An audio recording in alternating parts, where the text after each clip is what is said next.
সংসদে যতদিন পর্যন্ত কথা বলার পরিবেশ থাকবে, জাতির স্বার্থে যতদিন পর্যন্ত থাকার দরকার হবে, তার বাইরে আমরা এক সেকেন্ডও থাকবো না। হয় আপনারা বিচার নিশ্চিত করুন, না হয় আপনারা যাওয়ার রাস্তা খুঁজে বের করুন।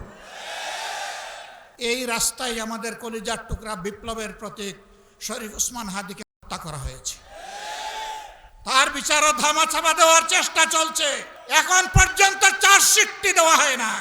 কাকে খুশি করার জন্য, কোন সত্যকে আড়াল করার জন্য এটা করা হচ্ছে? গাইবান্ধা ইতিমধ্যেই বলা হয়েছে, ছাত্র শিবিরের একজন তরুণ নেতাকে গলাকটে স্পষ্ট দিবালুকে সেই ফেসিবাদী কায়দায় হত্যা করা হয়েছে। সেই সময়ে যে দলটি আমাদের মতোই মজলুম ছিল, নির্যাতিত ছিল, আজকে তারা ক্ষমতায় আছে। তারা তখন প্রত্যেকটি হত্যাকাণ্ডের বিচার দাবি করেছিল। নির্বাচনের সময় তারা বলেছিলেন, তারা নির্বাচিত হলে ফেসিবাদের হাতে যতগুলা খুন হয়েছে, গুম হয়েছে, নির্যাতন হয়েছে, সবগুলার বিচার তারা করবে। ক্ষমতায় বসার পর এখন তাদের সুর পাল্টে গেছে। বিচার তো তারা করছেই না, বরঞ্চ আপনারা শুনেছেন 4 মাসে 600 জনের অধিক মানুষ নির্মমভাবে বাংলার মাটিতে।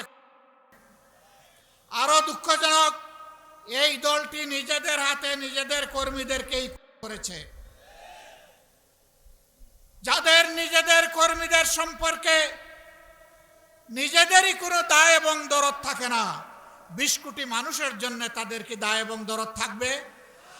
আমরা কোনো লক্ষণ দেখতে পাচ্ছি না।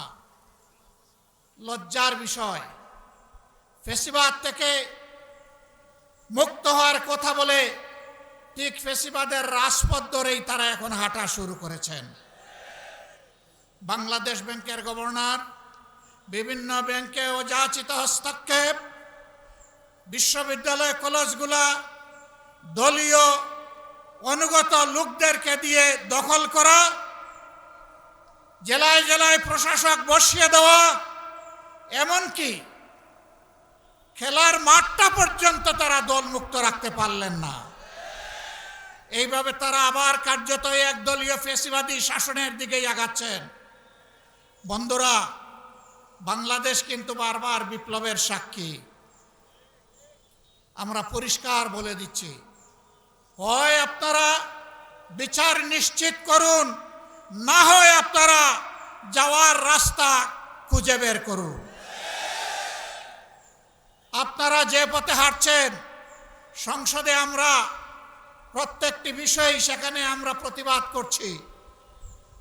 2/3 কিভাবে পেয়েছেন আপনারাই ভালো জানেন, আর দেশের জনগণও জানে। এবং এই ব্যাপারে কিছু রাজ সাক্ষীও ইতিমধ্যে পাওয়া গেছে, আপনাদের দলের ভিতর থেকে পাওয়া গেছে, বিগত সরকারের মধ্য থেকেও পাওয়া গেছে। আমরা আপনাদেরকে বিনয়ের সাথে অনুরোধ করব, মজলুম ছিলেন, জালেম হবেন না। মেহেরবানি করে বিচারগুলো নিশ্চিত করুন।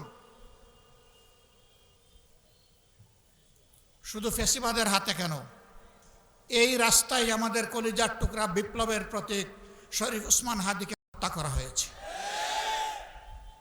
তার বিচারও ধামাচাপা দেওয়ার চেষ্টা চলছে। এখন পর্যন্ত চার্জশিটটি দেওয়া হয় না। কাকে খুশি করার জন্য, কোন সত্যকে আড়াল করার জন্য এটা করা হচ্ছে? জনগণ জানতে চায়। এই 21 তারিখ, মাত্র 2 দিন আগে গাইবান্ধা ইতিমধ্যেই বলা হয়েছে, ছাত্র শিবিরের একজন তরুণ নেতাকে স্পষ্ট দিবালুকে সেই ফেসিবাদী কায়দায় হত্যা হয়েছে। হত্যা করে মানুষকে দুনিয়া থেকে বিদায় দেওয়া যাবে, কিন্তু কোনো আদর্শকে খুন করা যাবে না। এদেশের মানুষের অন্তরে, কলিজায়, হৃদয়ে, মগজে, সব জায়গায় বসে আছে মজবুত ভাবে রাসূলুল্লাহ সাল্লাল্লাহু আলাইহি সাল্লামের আদর্শ। এই আদর্শকে নির্মূল করার চিন্তা করবেন না। যদিও আপনাদের একজন সিনিয়র নেতা ঘোষণা করে দিয়েছেন নির্মূল করবেন, অতীতে যারা নির্মূল করার ঘোষণা দিয়েছিলেন তারা নিজেরাই আজকে নির্মূল হয়ে গেছে। নির্মূল নির্মূল বেশি করবেন না, এটা এক ধরনের ভাইরাস। এই ফেসিবাদের ভাইরাস, চাঁদাবাজির ভাইরাস, দুর্নীতির ভাইরাস, দলীয় শাসনের ভাইরাস, এই সকল ভাইরাস মুক্ত করার জন্য আরেকটি বিপ্লব অনিবার্য হয়ে উঠেছে। সেই বিপ্লবের জন্য আপনারা কি প্রস্তুত? মানুষের জীবন, ইজ্জত এবং সম্পদ, দেশের সীমানার জন্য আরেকবার কি জীবন দেওয়ার জন্য প্রস্তুত আছেন? বন্ধুরা, এই বয়সে আমি এবং আমরা পিছিয়ে থাকব না, সম্মুখ সারিতে থাকব, আড়ালে আবদালে নয়। তবুও বাংলাদেশের দিকে কাউকে লাল চোখ দিয়ে তাকাতে দেব না ইনশাআল্লাহ। কোন কালো হাত বাড়ালে সেই হাত গুড়িয়ে দেওয়া হবে। 20 কোটি মানুষের 40 কোটি হাত এই দেশকে পাহারা দিবে ইনশাআল্লাহ। কারো বাবার সাধ্য নাই এ দেশের স্বাধীনতা এবং সার্বভৌমত্ব নিয়ে টানাটানি করার। মহান আল্লাহর উপর ভরসা করে আপনাদেরকে আগামীর সেই বিপ্লবের দাওয়াত আজকে দিয়ে রাখলাম। সংসদে যতদিন পর্যন্ত কথা বলার পরিবেশ থাকবে, জাতির স্বার্থে যতদিন পর্যন্ত থাকার দরকার হবে, তার বাইরে আমরা 1 সেকেন্ডও থাকব না। যেদিন সংসদের প্রয়োজন ফুরিয়ে যাবে, যেদিন মনে হবে এই সংসদে আর কথা বলে লাভ নাই, সেদিন সেই সংসদে খোতা হাফিজ বলে আমরা বেরিয়ে আসব। প্রস্তুত থাকুন সেই বিপ্লবের জন্যে।